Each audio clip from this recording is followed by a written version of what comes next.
तो बौद्ध महावीर ने मोहम्मद पैगंबरे छोड़ा ज ना होत। ये जरूरी है। पैसा खुदा तो नहीं, खुदा से कम भी नहीं, पर કેટલા જોઈએ? મસ્ત જીવવાનું 20,000 પગાર હોય તો 20 મુકેશભાઈ દહીંની કઢી જ ખાય છે, અને પેલા ઝુંપડપટ્ટી વાળો દહીંની જ ખાય છે, હું દહીંની ખાઉં છું, અને તોય એન્ટાલી આગળ આપણે કોઈ જીપ મૂકી જતા રહ્યા જામનગર. ભાઈ ઠીસું થઈ જાય. મસ્ત જીવવાનું, ગમે તેવા અંધારામાં જતા ડરવાની, ગમે તેવી ઇન્ટરવ્યૂ આપવા જવાનું ડરવાની. મારે એકવાર મારા 12માં ટકા આવે ને, મારા બાપુજી મને એક પટાવાળાને ઇન્ટરવ્યૂ મોકલ્યો. મેં કહે જઈ આવ. મનમાં કીધું ચાલો આપણે પટાવાળા, આંખો ધોવાના કમ્પાઉન્ડરનો ઇન્ટરવ્યૂ. તો 10 જણા બહાર લાઈનસર બેઠેલા, બધા હમામ કરે. હું બેઠો હસું કે આપણે ક્યાં કરવી હતી. તો પહેલો ઊભો થઈને અંદર જાય, દિવેલ પીધેલો પાછો આવે. બીજો અંદર જાય, દિવેલ પીધેલો જાય, મારી બાજુમાં એક ભાઈ કે તમારે ટેન્શન નથી, મેં તો આપણે ઓળખાણ છે. હવે મારે કઈ હતી જ નહીં ઓળખાણ. મારો નંબર આવ્યો એટલે હું અંદર ગયો. તો એક સાહેબ આટલે ચશ્મા રાખે. ક્યાંથી આવ્યા? મેં તો તમે આવ્યા ત્યાંથી વળી. શું એટલે દરવાજો એક હોય તો બધા ત્યાંથી જ આવે ને.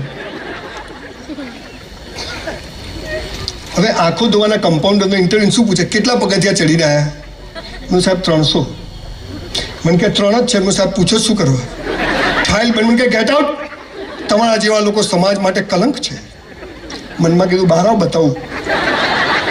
મેં કીધું સાહેબ આપણે કોઈ પટાવાળા કે આના માટે પેદા નથી થયા, તો મારા બાપાનું માન રહે એટલે હું આવ્યો.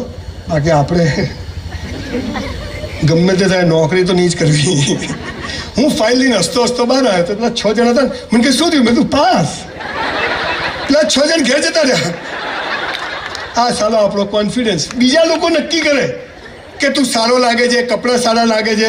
15,000નો સેલ્સમેન 20,000નો સૂટ પહેરાવે, ઘેર એમ કે સાલો આ તો સારો નથી, પણ જખ મારવા એનું માન્યો.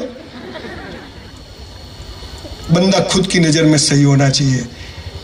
દુનિયા ભાડમાં જાય, જેને જે કહેવું હોય કે સબસે બડા રોગ ક્યાં કહેંગે લોગ. લોકો 4 દિવસ બોલશે, ભૂલી જશે. આપણે દર્પણમાં જોવાનું, માથું બાથું ઓળાવવાનું. નાના પાટેકર એક પિક્ચરમાં દર્પણમાં જોઈને આરતી ઉતારતો હતો. ઠીક છે, ક્યાં કરતે હો? तुम्हें पता नहीं अपने आप की कितनी इज्जत करता हूँ. ખાલી ઇજ્જત કરવાની આપણે, બીજા થોડી આપણે ઇજ્જત કરશું.